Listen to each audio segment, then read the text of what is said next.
ನಾನು JJM ಅಕಾಡೆಮಿಯ KM Prashanth Babu mathematics teacher. ನಾನು ಈ ವಿಡಿಯೋ ಮಾಡ್ತಾ ಇರೋಂಥ ಉದ್ದೇಶ ಏನು ಅಂದರೆ, ನಿಮಗೆ ಗೊತ್ತಿದೆ 2024-25 SLC ಎಕ್ಸಾಮ್ ಮಾರ್ಚ್ 20ರಿಂದ ಏಪ್ರಿಲ್ 2ವರೆಗೂ ನಡೀತಾ ಇದೆ. 2025 ಆಯಿತಾ.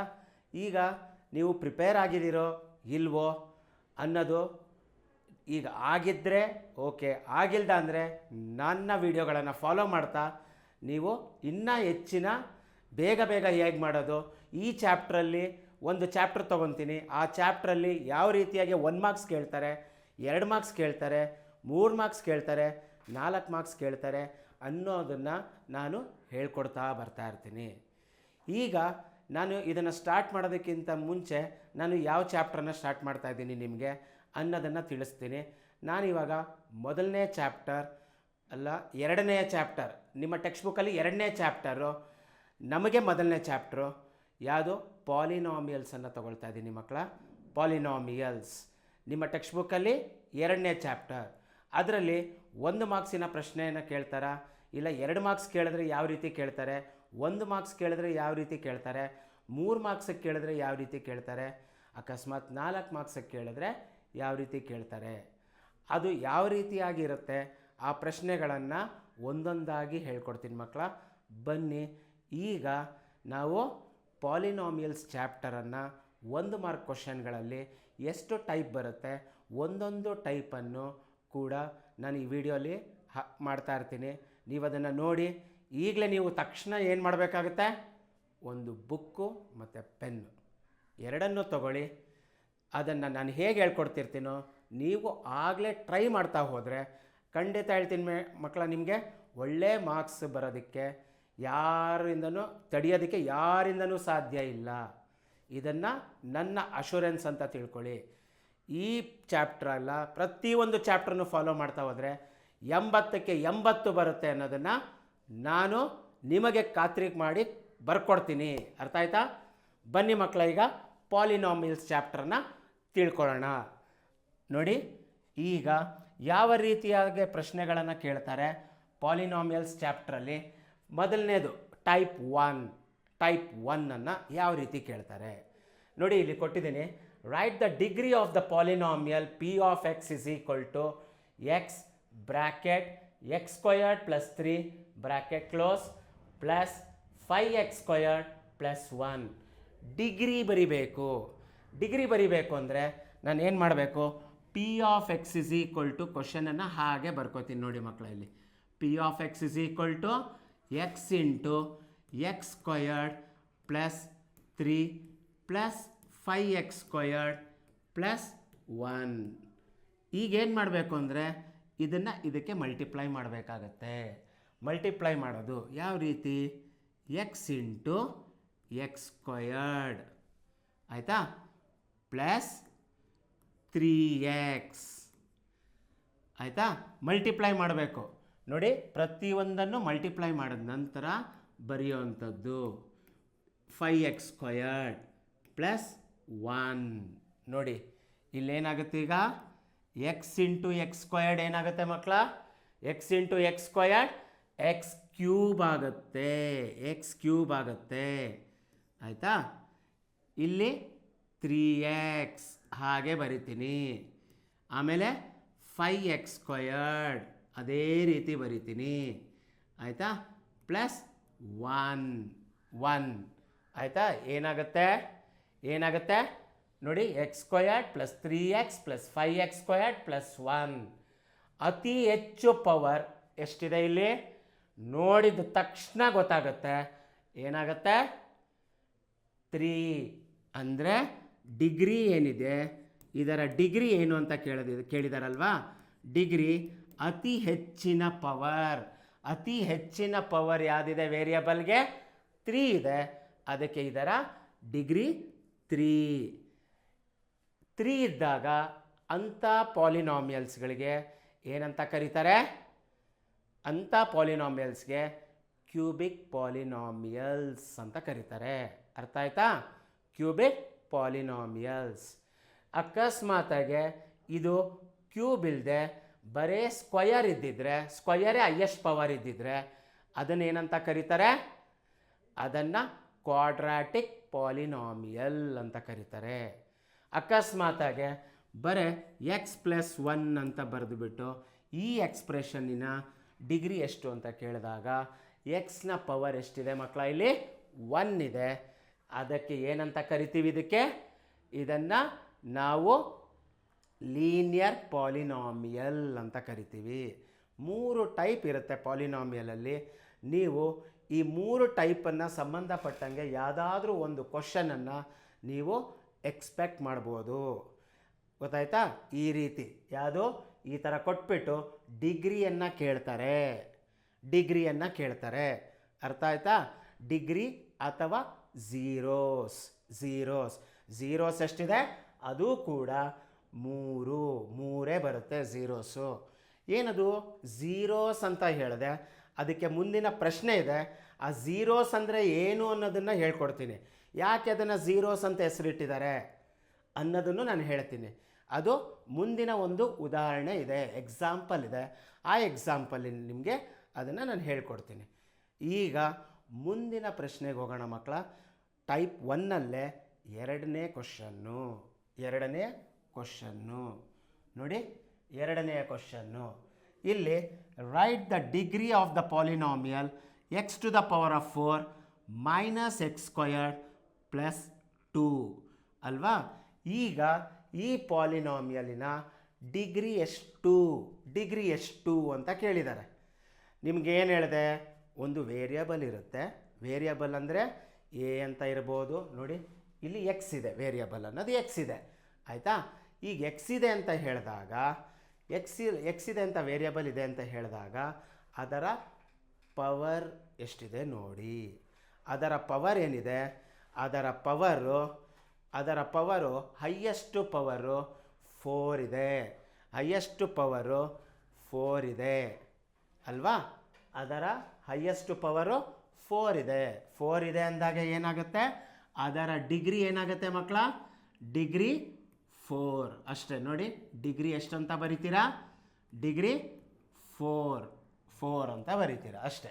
ನೋಡಿ ವೇರಿಯಬಲ್ ಎಷ್ಟಿದೆ? Right the degree of the polynomial x⁴ - x² + 2. ಏನಾಯಿತು? ಅದರ ಡಿಗ್ರಿ ಎಷ್ಟು? ಹೈಯೆಸ್ಟ್ ಪವರ್ ಏನಿದೆ ವೇರಿಯಬಲ್ದು ನೋಡಿ. ಹೈಯೆಸ್ಟ್ ಪವರ್ ಏನಿದೆ? ಕಾಣಿಸ್ತಾ ಇದೆ. 2ನ ಹೈಯೆಸ್ಟ್ ಪವರ್ ಅಂತ ಹೇಳೋಕ್ಕಾಗತ್ತಾ? ಯಾಕೆಂದರೆ 2ಕ್ಕಿಂತ 4 ಇದೆ. 4 ಇರೋದ್ರಿಂದ ಡಿಗ್ರಿ ಎಷ್ಟಾಯ್ತು ಅದ್ರದ್ದು? 4 ಆಯಿತು. ಅರ್ಥ ಆಯ್ತಾ ಮಕ್ಕಳ? ನಾನು ಯಾಕೆ ನಿಧಾನಕ್ಕೆ ಹೇಳ್ತಾ ಇದ್ದೀನಿ ಅಂದರೆ, ಈಗ ನೀವು ಕಲ್ತಿರ್ಬೋದು, ಆದರೆ ಕಲಿತಿದ್ದಂಥವರು ಇದ್ದಾರಲ್ಲ ಅವ್ರಿಗೂ ಕೂಡ ಇದು ಹೆಲ್ಪ್ ಆಗುತ್ತೆ. ಅದು ಹೆಲ್ಪ್ ಆಗೋದ್ರಿಂದ ನಾನು ನಿಧಾನಕ್ಕೆ ಹೇಳ್ಕೊಂಡು ಹೋಗ್ತಾ ಇದ್ದೀನಿ. ಇದನ್ನು ಫಾಲೋ ಮಾಡ್ತಾ ಹೋಗಿ. ಆಯಿತಾ? ನೆಕ್ಸ್ಟು ನೋಡಿ, ಹೈಯೆಸ್ಟ್ ಪವರ್ ಯಾವುದು? 4 ಇದೆ. ಅದಕ್ಕೆ ಡಿಗ್ರಿ ಏನಾಗುತ್ತೆ? 4 ಆಗುತ್ತೆ. ಅರ್ಥ ಆಯ್ತಾ? ಈಗ ಮುಂದಿನ ಪ್ರಶ್ನೆಗೆ ಹೋಗೋಣ. ಟೈಪ್ 1ನಲ್ಲೇ, ಆದರೆ ಕ್ವಶನನ್ನು ಸ್ವಲ್ಪ ಡಿಫ್ರೆಂಟ್ ಮಾಡ್ತಾರೆ. ಏನು ಕೇಳ್ತಾರೆ? ಕ್ವಶನನ್ನು ಏನು ಕೇಳ್ತಾರೆ ಅಂದರೆ, ಡಿಗ್ರಿ ಬದಲು ಇನ್ನೊಂದು ವರ್ಡನ್ನು ಉಪಯೋಗಿಸ್ತಾರೆ ಅಷ್ಟೇ. ಡಿಗ್ರಿ ಬದಲು ಇನ್ನೊಂದು ವರ್ಡನ್ನು ಉಪಯೋಗಿಸ್ತಾರೆ. ಆ ಟೈಪಲ್ಲೂ ಕೊಡ್ಬೋದು. ಅರ್ಥ ಆಯ್ತಾ? ಈಗ ಅದನ್ನು ನೋಡೋಣ ಮಕ್ಕಳ. ಈಗ ಅದನ್ನು ನೋಡೋಣ. ಆಯಿತಾ? ನೋಡಿ ಮುಂದಿನ ಪ್ರಶ್ನೆ, 3ನೆಯ ಪ್ರಶ್ನೆ. Right the number of zeros of the polynomial. Number of zeros of the polynomial. Zeros ಅಂತ ಹೇಳಿದೆ ನೋಡಿ. ಇಷ್ಟೊತ್ತವರೆಗೂ ನಾನು ಡಿಗ್ರಿ ಅಂತ ಹೇಳ್ತಾ ಇದ್ದೆ, ಆದರೆ ಈಗ ಝೀರೋಸ್ ಅಂತ ಹೇಳಿದೆ. ಈಗ ಅದೇನಕ್ಕೆ ಅದನ್ನು ಝೀರೋ ಅಂತ ಕರೀತಾರೆ ಅನ್ನೋದನ್ನು ಹೇಳ್ತೀನಿ ಅಂತಲೂ ಕೂಡ ಹೇಳಿದ್ದೆ ನಾನು. ಏನದು ಝೀರೋಸ್? ರೂಟ್ಸ್ ಅಂತ ಹೇಳ್ಬೋದಲ್ಲ ಸರ್ ಅಂತ ಕೇಳ್ಬೋದು ನೀವು. ಯಾಕೆಂದರೆ 8ನೇ ಕ್ಲಾಸಲ್ಲೂ ನೀವು ಏನಂತ ಹೇಳಿದ್ದಾರೆ? ನಿಮಗೆ ರೂಟ್ಸ್ ಅಂತ ಹೇಳಿದ್ದಾರೆ. 9ನೇ ಕ್ಲಾಸಲ್ಲೂ ರೂಟ್ಸ್ ಅಂತ ಹೇಳ್ತಿದ್ದಾರೆ. ಈಗೇನು ಸ್ಪೆಷಲ್ಲಾಗಿ ಪಾಲಿನಾಮಿಯಲ್ಸಲ್ಲಿ ಝೀರೋ ಅಂತಾರೆ? ಗೊತ್ತು ನೋಡಿ, ಕ್ಯೂಬಿಕ್ ಪಾಲಿನಾಮಿಯಲ್ಸ್ ಅಲ್ವಾ? ನೋಡಿ 3 ಇದೆ. ಇದನ್ನು ನಾನು ಕ್ಯೂಬಿಕ್ ಪಾಲಿನಾಮಿಯಲ್ ಅಂತ ಕರಿತೀನಿ ಅಂತಲೂ ನಾನು ಹೇಳಿದೆ. ಮೊದಲನೇ ಕ್ವಶನ್ ಹೇಳಬೇಕಾದ್ರೆ ಕ್ಯೂಬಿಕ್ ಪಾಲಿನಾಮಿಯಲ್ ಅಂದರೆ ಏನರ್ಥ ಅಂದರೆ ಎಕ್ಸ್ಗೆ 3 ವ್ಯಾಲ್ಯೂಸ್ ಬರುತ್ತೆ ಅಂತ ಅರ್ಥ. ಸ್ಕ್ವಯರ್ನ ಹೈಯೆಸ್ಟ್ ಪವರ್ ಆದರೆ ಕ್ವಾಡ್ರಾಟಿಕ್ ಪಾಲಿನಾಮಿಯಲ್ ಅಂತ ಕರೆಯೋದು. ಯಾಕೆ ಅಂದರೆ 2 ವ್ಯಾಲ್ಯೂಸ್ ಬರುತ್ತೆ ಎಕ್ಸ್ಗೆ. ಆ 3 ವ್ಯಾಲ್ಯೂಸ್ ಬರುತ್ತಲ್ಲ, 3 ವ್ಯಾಲ್ಯೂನು ಸಪ್ರೇಟಾಗಿ ಹಾಕ್ಕೊಳ್ಳಿ. ಇದಕ್ಕೆ ಎಕ್ಸ್ಗೆ 3 ವ್ಯಾಲ್ಯೂ ಬಂದಿರುತ್ತೆ. ಯಾವುದಾದ್ರೂ ಒಂದು ವ್ಯಾಲ್ಯೂ ಹಾಕಿ, ಎಕ್ಸ್ಗೆ ಆ ವ್ಯಾಲ್ಯೂ ಸಿಗೋದ್ರಲ್ಲಿ ಒಂದು ವ್ಯಾಲ್ಯೂ ಹಾಕಿ. ಇಲ್ಲಿ ಹಾಕಿದಾಗ ಈ ಈಕ್ವೇಷನಲ್ಲಿ ಎಕ್ಸ್ ವ್ಯಾಲ್ಯೂ ಹಾಕಿದಾಗ ಈ ಇಡೀ ಈಕ್ವೇಷನ್ ಏನಕ್ಕೆ ರೆಡ್ಯೂಸ್ ಆಗುತ್ತೆ? ಝೀರೋ ಆಗೋಗುತ್ತೆ. ಅವಾಗ ಅದನ್ನು ಏನಂತ ಕರಿತೀವಿ ನಾವು? ಅದಕ್ಕೋಸ್ಕರ ಅದನ್ನು ಝೀರೋಸ್ ಆಫ್ ದ ಪಾಲಿನಾಮಿಯಲ್ ಅಂತ ಕರೆಯೋದು. ನಮಗೆ ಬಂದಿರುತ್ತಲ್ಲ ವ್ಯಾಲ್ಯೂಸ್ಗಳು, ಅದನ್ನು ನೆಕ್ಸ್ಟು ಎಕ್ಸಾಂಪಲ್ಸಲ್ಲಿ ನಿಮಗೆ ಸಾಲ್ವ್ ಮಾಡಿದಾಗ ಅಲ್ಲಿಗೆ ಸಬ್ಸ್ಟಿಟ್ಯೂಷನ್ ಮಾಡಿ ತೋರಿಸ್ಕೊಡ್ತೀನಿ. ಝೀರೋಸ್ ಅಂತ ಯಾಕೆ ಕರೀತಾರೆ ಅನ್ನೋದು ನಿಮ್ಗೆ ಇನ್ನೂ ಕನ್ಫರ್ಮ್ ಆಗೋಗುತ್ತೆ. ಝೀರೋಸ್ ಯಾಕಾಗುತ್ತೆ? ಆ ರೂಟ್ಸ್ಗೆ ವ್ಯಾಲ್ಯೂ ಬಂದಿರುತ್ತಲ್ಲ, ಆ ವ್ಯಾಲ್ಯೂಸ್ಗಳನ್ನು ಇಲ್ಲಿ ಹಾಕಿದ್ರೆ ಒಂದೊಂದಾಗೆ ಅದೇನಾಗುತ್ತೆ? ಅದು ಈಕ್ವೇಷನ್ ಫುಲ್ಲು ಝೀರೋ ಆಗಿ ರೆಡ್ಯೂಸ್ ಆಗೋಗುತ್ತೆ. ಅರ್ಥ ಆಯ್ತಾ? ಈಗ ಇಲ್ಲಿ ಝೀರೋಸ್ ಆಫ್ ದ ಪಾಲಿನಾಮಿಯಲ್ ಅಂತ ಕೇಳಿದ್ದೀನಿ. ಝೀರೋಸ್ ಅಂದರೂ ಒಂದೇ, ಡಿಗ್ರೀಸ್ ಅಂದರೂ ಒಂದೇ. ಇವಾಗ ಏನಾಯಿತು? ಝೀರೋಸ್ ಅಂದರೆ ಎಷ್ಟಾಯಿತು? ಇವಾಗ ಇಲ್ಲಿ ಎಷ್ಟಾಯಿತು? ಹೈಯೆಸ್ಟ್ ಪವರನ್ನು ನೋಡಿ, ಎಷ್ಟಿದೆ ಹೈಯೆಸ್ಟ್ ಪವರು? 3. ಅಂದರೆ ಝೀರೋಸ್ ಏನಾಗುತ್ತೆ?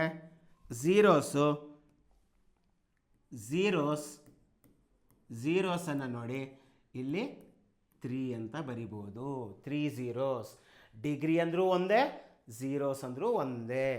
ಸುಮ್ಮನೆ ಒಂದು ನಿಮಗೆ ಇದು ಮಾಡ್ತಾರೆ. ಡಿಗ್ರಿ ಬದಲು ಝೀರೋಸ್ ಕೊಟ್ಟರು ಬರಿಬೇಕು ಅದನ್ನೇ, ಅಥವಾ ಡಿಗ್ರಿ ಅಂತ ಕೊಟ್ಟರು ಅದೇ ಆನ್ಸರ್. ಅರ್ಥ ಆಯ್ತಾ? ಏನಾಯಿತು? Write the zeros of the polynomial P of X is equal to x³ + 2x² + x + 6. ಏನಾಯಿತು?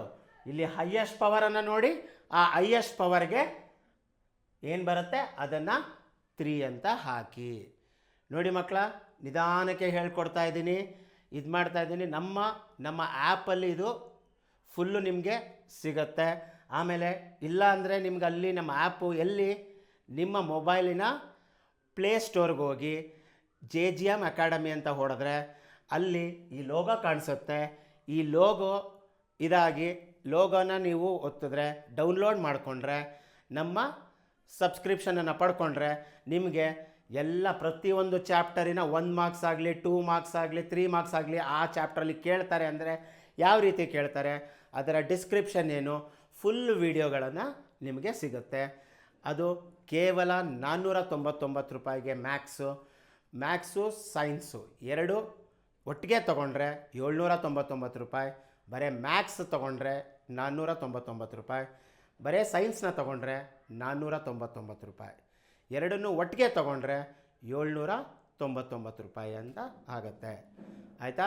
ಅಕಸ್ಮಾತಾಗಿ ನಿಮ್ಗೆ ಅಲ್ಲಿ ಡೌನ್ಲೋಡ್ ಮಾಡಿ ನಿಮಗೆ ಅದು ಸಿಕ್ಕಲಿಲ್ಲ ಮಾಹಿತಿ ಅಂತ ಹೇಳಿದ್ರೆ, ನೀವು ನಮ್ಮ ಯೂಟ್ಯೂಬ್ ಚಾನಲಲ್ಲಿ ಡಿಸ್ಕ್ರಿಪ್ಷನ್ಗೆ ಹೋದರೆ ಅದನ್ನು ನೀವು ಪಡಿಬೋದು. ನಮ್ಮ ಲಿಂಕ್ಗೆ ಹೋಗುತ್ತೆ.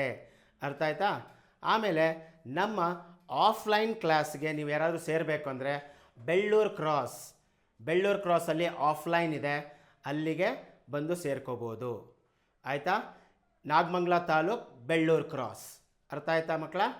ಈಗ ನೋಡಿ, ಝೀರೋಸ್ ಬಗ್ಗೆ ಹೇಳಿದೆ. ಈಗ ಇದರ ಮೇಲೆ ಇನ್ನೊಂದು ಪ್ರಶ್ನೆಯನ್ನು ನೋಡೋಣ.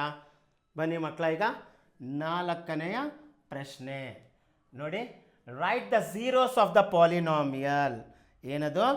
Zeros of the polynomial. Degree ಬದಲು ಝೀರೋಸ್ ಅಂತ ಬಂದಿದೆ ಅಷ್ಟೇ. ಏನು? x² - 25. ನೋಡಿದ ತಕ್ಷಣ ಹೇಳ್ಬಿಡ್ಬೋದು. ಏನಿದೆ ಝೀರೋಸ್ ಏನು ಬರುತ್ತೆ ನೋಡಿ. ಝೀರೋಸು ನೀವೇ ನೋಡಿದ ತಕ್ಷಣ ಬರಿಬೋದು. ಅದು ಏನೋ 2 ಅಂತ ಬರಿಬೋದು. ಯಾಕೆ 2? ವೇರಿಯಬಲಿನ ಹೈಯೆಸ್ಟ್ ಪವರ್ ಏನಿದೆ ಅದು 2 ಇದೆ. ಅದಕ್ಕೋಸ್ಕರ ಝೀರೋಸ್ ಎಷ್ಟಾಗುತ್ತೆ ಮಕ್ಕಳ? 2. ಡಿಗ್ರಿ ಏನಾಗುತ್ತೆ? ಅದು ಕೂಡ 2ನೇ ಆಗುತ್ತೆ. ಅರ್ಥ ಆಯ್ತಾ? ಇದು ಟೈಪ್ 1ನಲ್ಲಿ ಕೇಳೋವಂಥದ್ದು. ಮತ್ತು ಇನ್ನೊಂದು ಪ್ರಶ್ನೆ, ಅದು ಏನು ಅಂದರೆ ಗ್ರಾಫ್ಗೆ ಸಂಬಂಧಪಟ್ಟಂಗೆ ಕೊಡ್ಬೋದು. ಒಂದು ಗ್ರಾಫ್ ಕೊಟ್ಬಿಡ್ತಾರೆ. ಗ್ರಾಫ್ ಕೊಟ್ಬಿಟ್ಟು ಝೀರೋಸೋ ಡಿಗ್ರೀಸೋ ಕೇಳ್ತಾರೆ. ಎಷ್ಟು ಅಂತ ಕೇಳ್ಬೋದು. ಈಗ ಅದನ್ನು ನೋಡಿ, ಗ್ರಾಫು ಈ ಥರ ಕೊಟ್ಬಿಡ್ತಾರೆ ನೋಡಿ. ಈಗ ಒಂದು ಗ್ರಾಫ್ ಕೊಟ್ಬಿಟ್ಟು ಈ ಥರ ಕೊಟ್ಟಿರ್ತಾರೆ. ನಿಮಗೆ ಗೊತ್ತಿದೆ ಮಕ್ಕಳ, ಇಲ್ಲಿ ನೋಡಿ ಏನು ಆರಿಸಾಂಟಲ್ ಆಗಿ ಎಳೆದಿದ್ದೀನಲ್ಲ ಲೈನನ್ನು, ಆ ಲೈನನ್ನು ಈ ಲೈನನ್ನು ನಾನು ಏನಂತ ಕರಿತೀನಿ, ಎಕ್ಸ್ ಆಕ್ಸಿಸ್. ಎಕ್ಸ್ ಆಕ್ಸಿಸ್ ಅರ್ಥ ಆಯ್ತಾ? ಇದು ಎಕ್ಸ್ ಆಕ್ಸಿಸ್ ಆಯ್ತಾ? ಅರ್ಥ ಆಯ್ತಾ? ಈಗ ವರ್ಟಿಕಲ್ ಆಗಿ ಎಳೆದಿದ್ದೀನಲ್ಲ ಈ ಲೈನನ್ನು ಏನಂತ ಕರಿತೀನಿ, ವೈ ಆಕ್ಸಿಸ್. ಇದು ವೈ ಆಕ್ಸಿಸ್ ಅಂತ ಹೇಳ್ತೀನಿ. ಅರ್ಥ ಆಯ್ತಾ? ಈಗ ಎಕ್ಸ್ ಆಕ್ಸಿಸಲ್ಲಿ ನಾನು ಇವಾಗ ಒಂದು ಗ್ರಾಫ್ ಹಾಕಿದ್ದೀನಿ ನಿಮಗೆ. ಈ ಗ್ರಾಫು ಎಕ್ಸ್ ಆಕ್ಸಿಸಲ್ಲಿ ಎಷ್ಟು ಕಡೆ ಟಚ್ ಆಗಿದೆ ಅನ್ನೋದ್ರ ಮೇಲೆ ಅದರ ಡಿಗ್ರಿ ಅಥವಾ ಅದರ ಝೀರೋಸ್ ಆರ್ ದ ಝೀರೋಸ್ ಎಷ್ಟು ಕಡೆ ಟಚ್ ಆಗಿದೆ ಕೌಂಟ್ ಮಾಡೋಣ. ಈಗ ಕೌಂಟ್ ಮಾಡ್ತಾ ಬರೋಣ, ನೋಡೋಣ. ನೋಡಿ ಇಲ್ಲಿ ಕೌಂಟ್ ಮಾಡಿ. ಒಂದು ಕಡೆ ಟಚ್ ಆಗಿದೆ ಎಕ್ಸ್ ಆಕ್ಸಿಸ್ಗೆ, 1, ಇದು 2, ಇದು 1, 2, ಇದು 3, ಇದು 4, ಇದು 5. ಎಷ್ಟು ಕಡೆ ಟಚ್ ಆಗಿದೆ ಮಕ್ಕಳ ಎಕ್ಸ್ ಆಕ್ಸಿಸ್ನ ಗ್ರಾಫು? 5 ಕಡೆ ಟಚ್ ಆಗಿದೆ. 5 ಕಡೆ ಟಚ್ ಆಗಿದೆ. ಅದಕ್ಕೆ ಇದರ ಝೀರೋಸ್ ಎಷ್ಟಾಗುತ್ತೆ? ಝೀರೋಸ್ ಎಷ್ಟಾಗುತ್ತೆ? 5. ಎಷ್ಟಾಗುತ್ತೆ? 5. ಅರ್ಥ ಆಯ್ತಾ? ಝೀರೋಸು 5. ಡಿಗ್ರಿ ಎಷ್ಟಾಗುತ್ತೆ? ಝೀರೋಸು 5 ಆದಮೇಲೆ ಡಿಗ್ರಿ ಎಷ್ಟಾಗುತ್ತೆ? 6 ಆಗುತ್ತಾ? ಇಲ್ಲ, ಅದು ಕೂಡ 5. ಅದು ಕೂಡ 5. ಅರ್ಥ ಆಯ್ತಾ? ಝೀರೋಸು ಡಿಗ್ರಿ ನೋಡಿದ್ರ? ಒಂದು ಗ್ರಾಫಲ್ಲಿ ಎಕ್ಸ್ ಆಕ್ಸಿಸ್ ಮೇಲೆ ಎಷ್ಟು ಕಡೆ ಟಚ್ ಆಗಿದೆಯೋ, ಆ ಗ್ರಾಫು ಎಷ್ಟು ಕಡೆ ಟಚ್ ಆಗಿದೆಯೋ ಅದು ಅದರ ಝೀರೋಸ್, ಅದು ಅದರ ಝೀರೋಸ್ ಅಥವಾ ಅದರ ಡಿಗ್ರೀಸ್. ಇದು ಇಲ್ಲಿ ನೋಡಿ, ಇಲ್ಲಿ ಟಚ್ ಆಗಿರೋದು ಇದು ಎಕ್ಸ್ ಆಕ್ಸಿಸ್ ಅಂತ ಹೇಳಲ್ಲ, ಇದನ್ನು ಕೌಂಟಿಂಗ್ ತಗೋಬೇಡಿ. ಇದನ್ನು ಕೌಂಟಿಂಗ್ ತಗೋಬೇಡಿ. ಎಕ್ಸ್ ಆಕ್ಸಿಸ್ ಅಂದರೆ ಬರೀ ಇದು ಒಂದೇ, ಆ ಒಂದು ಲೈನನ್ನು ಮಾತ್ರ ಕನ್ಸಿಡರ್ ಮಾಡಿ ಮಕ್ಕಳ. ಈ ಒಂದು ಲೈನನ್ನು ಮಾತ್ರ ಕನ್ಸಿಡರ್ ಮಾಡಿ, ಇನ್ಯಾವ ಲೈನನ್ನು ಕೂಡ ಎಕ್ಸ್ ಆಕ್ಸಿಸ್ಗೆ ಕನ್ಸಿಡರ್ ಮಾಡ್ಕೊಳಕ್ಕೆ ಹೋಗಬೇಡಿ. ಇಲ್ಲಿ ಟಚ್ ಆಗಿದೆಯಲ್ಲ, ಇಲ್ಲಿ ಟಚ್ ಆಗಿದೆಯಲ್ಲ, ಇದನ್ನೂ ಒಂದು ಕೌಂಟ್ ತೊಗೊಂಡ್ಬಿಡ್ತಾರೆ ಕೆಲವು ಹುಡುಗರು. ಆ ತಪ್ಪನ್ನು ಮಾಡಬೇಡಿ. ಬರೀ ಎಕ್ಸ್ ಆಕ್ಸಿಸ್ಗೆ ಟಚ್ ಆಗಿರೋದು ಮಾತ್ರ ನೋಡ್ಕೊಳ್ಳಿ. ಆ ಎಕ್ಸ್ ಆಕ್ಸಿಸ್ಗೆ ಎಷ್ಟು ಕಡೆ ಟಚ್ ಆಗಿದೆಯೋ ಅಷ್ಟು ಅದರ ಝೀರೋಸ್ ಮತ್ತು ಡಿಗ್ರೀಸ್. ಅರ್ಥ ಆಯ್ತಾ ಮಕ್ಕಳ? Thank you.